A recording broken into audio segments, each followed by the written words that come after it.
Assalamualaikum warahmatullahi wabarakatuh. Waalaikumsalam warahmatullahi wabarakatuh. Salam sejahtera bagi kita semua. Selamat siang Prof. Mungin Edi Wibowo. Selamat siang mahasiswa Rombel G 2020. Semoga sehat selalu. Alhamdulillah kita dipertemukan kembali di pertemuan ke-15 ini meskipun secara virtual. Semoga semuanya sehat tanpa kekurangan apapun. Untuk memulai perkuliahan pada siang hari ini, ada baiknya kita berdoa terlebih dahulu. Semoga Allah memberikan kemudahan, kelancaran, dan keberkahan di perkuliahan siang hari ini. Berdoa menurut agama dan kepercayaan masing-masing. Berdoa dipersilahkan. Berdoa selesai. Ya, sembari menunggu teman-teman yang lainnya bergabung, apakah semua mahasiswa dalam keadaan sehat dan bahagia? Alhamdulillah sehat. Alhamdulillah jika semua mahasiswa dalam keadaan sehat dan bahagia. Terima kasih karena sudah berjuang sampai di pertemuan ke-15 ini. Anda semuanya hebat. Apapun kendala dan bagaimanapun kondisinya, Anda tetap berjuang untuk mengikuti perkuliahan secara daring, khususnya di konsep dasar IPA ini. Kita masuk pada topik ke-15, tapi sebelumnya, pekan lalu mahasiswa sudah mempelajari tentang suhu dan kalor, di mana mahasiswa mengenal dan menjumpai ada termometer selain Celcius. Ternyata ada termometer Reaumur, Fahrenheit, dan Kelvin. Nah, itu jangan sampai dilupakan, harus tetap diingat dan dipahami sebagai persiapan menuju UAS yang akan dilaksanakan pada awal Januari 2021. Untuk pertemuan ke-15 ini, kita akan mempelajari mengenai listrik dan magnet. Sudah tertera di slideshow atau di layar PowerPoint yang kalian saksikan bersama listrik. Sedikit gambaran, jika berhubungan dengan materi listrik, dalam kehidupan modern ini, manusia tidak dapat dipisahkan dari listrik. Andai kata tidak ada listrik, berarti kita tidak akan menikmati lampu penerangan di malam hari ataupun siang hari, kemudian rambu-rambu lalu lintas, kemudian perangkat elektronik yang mempermudah kegiatan mahasiswa, juga telepon genggam atau gadget yang kalian gunakan. Jadi, listrik ini merupakan bentuk hasil teknologi yang sangat vital dalam kehidupan manusia. Dan untuk magnet itu sendiri, jadi di dalam beberapa perangkat elektronik manusia juga terdapat adanya magnet. Nah, magnet ini di kehidupan modern juga memegang peranan yang sangat penting. Salah satunya yaitu dalam pengembangan sains alat transportasi yang sudah dinikmati bersama-sama, yaitu kereta api monorail. Selain itu, untuk pemanfaatan magnet dalam kehidupan sehari-hari juga bisa dilihat dari pemanfaatan bel listrik, kemudian kompas yang biasa digunakan oleh para pendaki ketika kalian mendaki gunung. Kemudian yang ketiga, yaitu pada dinamo sepeda. Lanjut ke slide berikutnya. Nah, untuk capaian mata kuliah pada perkuliahan ini, mahasiswa mampu mengkaji pola dan sifat zat, energi, juga gerak. Untuk kompetensi dasarnya ada dua. Yang pertama, memahami materi, struktur, konsep dan pola pikir keilmuan tentang listrik statis, listrik dinamis, serta kemagnetan. Yang kedua, menganalisis peristiwa yang berkaitan dengan konsep baik listrik statis, listrik dinamis, serta kemagnetan dalam kehidupan sehari-hari. Untuk indikator pencapaian kompetensinya, yang pertama, mahasiswa mampu menjelaskan tentang muatan listrik, hukum Coulomb, medan listrik, energi potensial listrik, arus dan hambatan listrik, serta gaya gerak listrik. Sedangkan yang kedua, mahasiswa mampu menjelaskan tentang sifat kemagnetan, medan magnetik, sifat kemagnetan zat, dan cara membuat atau menghilangkan sifat kemagnetan pada suatu benda. Yang ketiga, mahasiswa mampu menganalisis peristiwa yang berkaitan dengan konsep listrik statis, listrik dinamis, dan kemagnetan dalam kehidupan sehari-hari. Untuk tujuan pembelajarannya, yang pertama, memahami konsep mengenai muatan listrik, hukum Coulomb, hukum Ohm, dan gaya gerak listrik beserta praktikum yang terkait. Untuk yang kedua, memahami sifat kemagnetan, medan magnet, kemudian sifat kemagnetan zat, sampai pemanfaatan magnet dalam kehidupan sehari-hari. Nah, ini adalah peta konsep dari dua subtopik yang akan kita pelajari pada perkuliahan hari ini. Yang pertama, subtopik tentang listrik. Di sini kita akan mempelajari mengenai listrik statis dan listrik dinamis. Di mana listrik statis ini terdiri dari gaya Coulomb, medan listrik, kemudian potensial listrik, energi potensial listrik, dan kapasitor. Sedangkan untuk listrik dinamisnya, kita akan mengkaji tentang listrik arus searah, dan listrik arus bolak-balik. Sedangkan untuk magnetanya sendiri, di sini kita akan mempelajari mengenai sifat-sifat magnet, sifat kutub magnet, yaitu tolak-menolak dan tarik-menarik. Kemudian untuk sifat bahan magnetik, nanti akan ada benda yang dapat ditarik sangat kuat oleh magnet, ataupun ditarik lemah oleh magnet, ataupun menolak magnet. Selanjutnya, yaitu cara membuat magnet dan cara menghilangkan magnet. Kemudian pemanfaatan magnet dalam kehidupan sehari-hari. Nah, di sini ada 2 video sebagai pengantar. Mahasiswa diminta untuk mengamati isi dari video tersebut, beberapa bahan yaitu buku, penggaris, bisa penggaris plastik, dan potongan kertas kecil.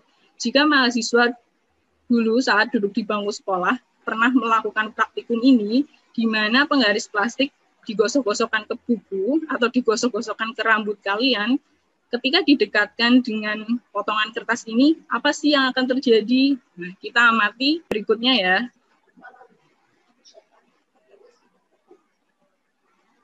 Nah, perlakuan pertama yaitu tanpa menggosokkan penggaris ke rambut atau ke seragam atau ke buku. Ternyata potongan kertasnya tidak tertarik di ujung penggaris. Kita lihat berikutnya.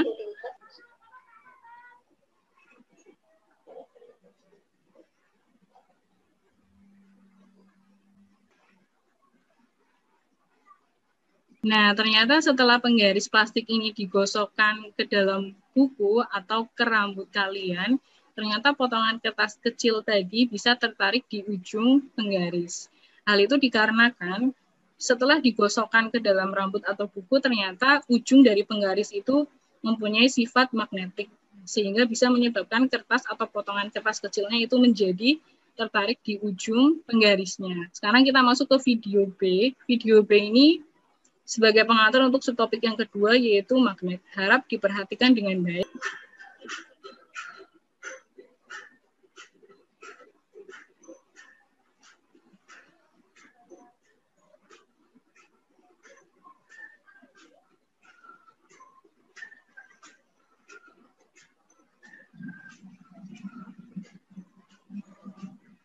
Nah, jika diperhatikan dengan seksama, mahasiswa bisa melihat jika warna yang sama pada sebuah magnet didekatkan, apa yang akan terjadi atau bisa diamati tadi, magnetnya bagaimana? Tolak-menolak. Tolak-menolak. Ya, betul. Jadi untuk kutub dengan warna yang senada pada magnet ini akan tolak. Kita masuk ke subtopik yang kedua, yaitu magnet, di mana magnet ini merupakan kemampuan suatu benda untuk menarik benda-benda yang ada di sekitarnya, tapi khusus benda yang terbuat dari besi dan baja. Jadi nanti kalian akan menemukan beberapa benda yang dapat ditarik sangat kuat oleh magnet, dapat ditarik secara lemah oleh magnet, bahkan menolak magnet atau tidak tertarik oleh magnet meskipun dalam jangkauan yang sangat dekat. Nah, tadi ternyata magnet ini mempunyai 2 kutub, yaitu utara dan selatan. Biasanya ditandai dengan 2 warna, yaitu merah dan biru. Untuk merah ini adalah penanda warna utara atau disimbolkan dengan huruf N, North, sedangkan kutub selatan ini disimbolkan dengan warna biru atau huruf S, yang artinya South. Nah, magnet ini ternyata berfungsi menunjukkan arah di mana adanya kutub-kutub magnet yang ada di bumi, baik kutub utara maupun kutub selatan. Kalian pasti pernah mendengar adanya kutub utara bumi dan kutub selatan magnet. Nah, itu bisa menjadi salah satu kutub dari magnet yang ada di. Nah, kita masuk ke sifat-sifat magnet tadi. Sifat magnet yang pertama, magnet hanya menarik benda tertentu yang ada di sekitarnya. Tadi khususnya hanya benda yang terbuat dari besi atau baja. Tidak semua jenis benda dapat ditarik oleh magnet. Yang kedua, gaya magnet dapat menembus benda. Jika mahasiswa ingat, ketika kalian duduk di bangku sekolah, baik menengah pertama maupun menengah atas, ada sebuah magnet, kemudian ada kertas HVS, dan di bawahnya ada peniti atau serbuk besi. Ternyata ketika si magnet ini didekatkan ke kertas dan didekatkan ke serbuk besi, ternyata magnet ini masih bisa menarik serbuk besi atau benda-benda yang terbuat dari besi tersebut. Nah, itu merupakan salah satu sifat magnet, di mana gaya magnet dapat menembus benda. Ini jenis bahan magnet. Berdasarkan kemagnetannya nanti ada 2, ada bahan non-magnetik dan bahan magnetik atau ferromagnetik. Untuk bahan ferromagnetik ini, benda yang dapat ditarik dengan sangat kuat oleh magnet. Biasanya terbuat dari besi, baja, kobalt. Sedangkan untuk non-magnetik ini nanti ada dua, yaitu paramagnetik dan diamagnetik. Di mana paramagnetik ini berarti dapat ditarik oleh magnet, tapi bersifat lemah. Sedangkan untuk diamagnetik ini adalah menolak magnet atau tidak tertarik oleh magnet meskipun jangkauannya sangat dekat. Di sini ada 12 benda, perhatikan dengan baik. Ada pensil, peniti, penghapus, paku, penjepit kertas, sisir, sampai kaca. Silakan diamati, diperhatikan dengan baik. Benda apa saja yang akan tertarik atau ditarik oleh magnet. Silakan bagi mahasiswa yang mau menyampaikan pendapatnya. Saya Bu. Mas Ahmad. Sebelumnya, Perkenim 14014 12 benda yang terdapat pada gambar, menurut saya yang dapat ditarik oleh magnet adalah paku, peniti, penjepit kertas, dan gunting, Bu. Sudah. Oh ya, paku, penjepit kertas, dan gunting. 3 ya Mas ya, yang dapat tertarik oleh magnet. 4 Bu. Satu lagi adalah? Peniti. Ya, peniti. Terima kasih Mas Ahmad atas jawabannya. Berikutnya, kita masuk kepada cara membuat magnet. Ada 3. Ada yang ingin berpendapat, 1 ini gambar apa, 2 ini tentang apa, 3 ini tentang apa? Bu. Ya, silakan Mas Ahmad. Ya, perkenalkan nama saya Ahmad Ridul Setiawan. Dengan ini cara membuat magnet yang pada gambar 1 menurut saya adalah dengan cara menggosok.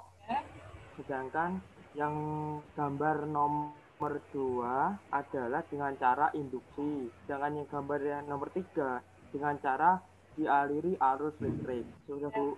Terima kasih Mas Ahmad atas jawabannya.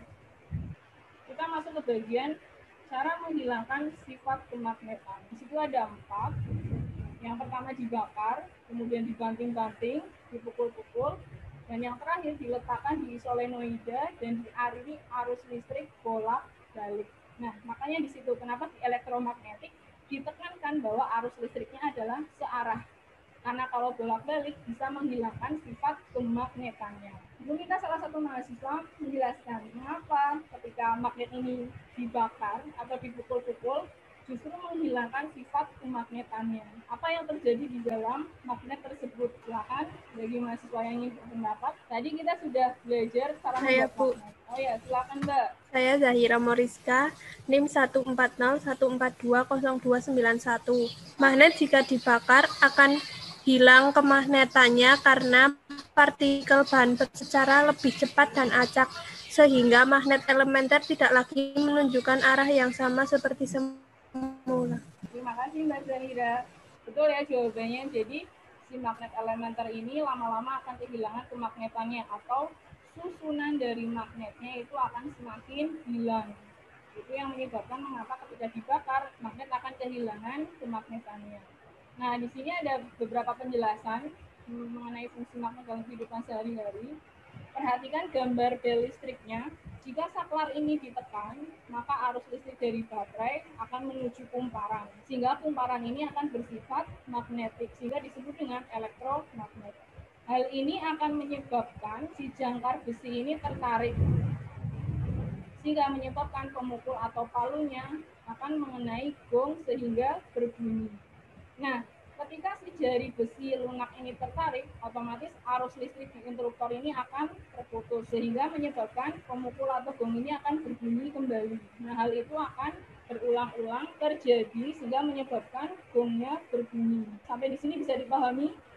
Kita masuk pada forum diskusi ya, tentang materi kemagnetan ini. Dari materi yang tadi sudah Ibu sampaikan, jika ada yang ditanyakan, silakan bisa ditanyakan dengan menyebutkan nama dan NIM. Saya Bu.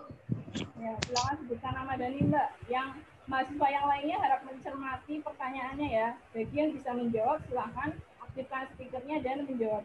Nama saya Rizka Kartika Ningrum dengan NIM 14014202247.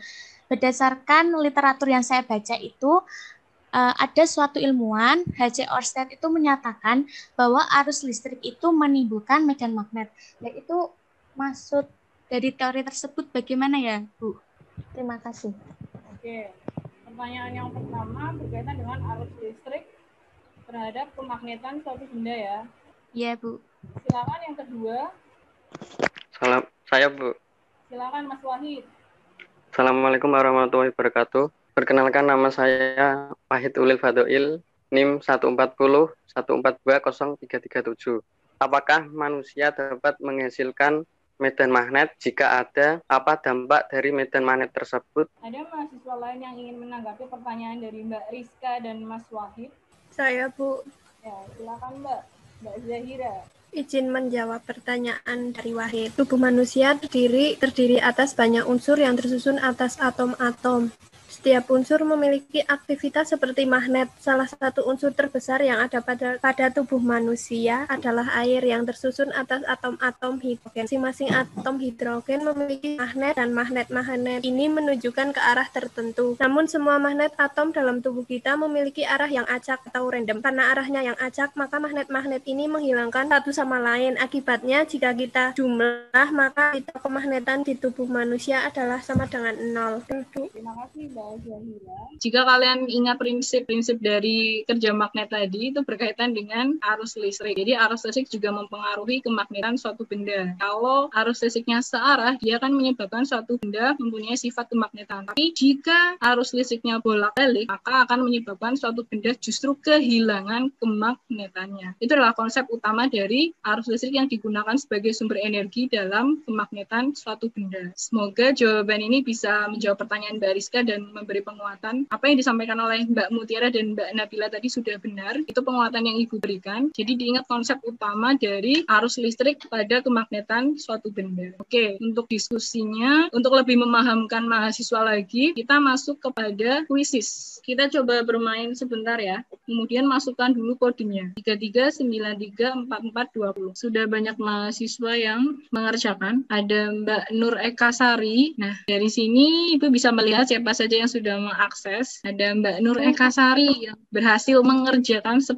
soal tersebut dengan benar. Bagi mahasiswa yang mungkin tadi sudah membuka-buka Elena topik 15 ya, karena di situ sudah Ibu tampilkan materi baik bahan ajar maupun kuisnya maupun tugas individunya. Nah, di sini juga ada bahan ajar yang bisa kalian akses dan pelajari. Kemudian jangan lupa mengisi presensi topik hari ini. Kemudian nanti diskusinya kita lanjutkan di forum diskusi Elena untuk materi listrik. Dan ini adalah tugas individunya. Ada yang ingin menyimpulkan apa sih yang kita pelajari pada hari ini? Saya, Bu.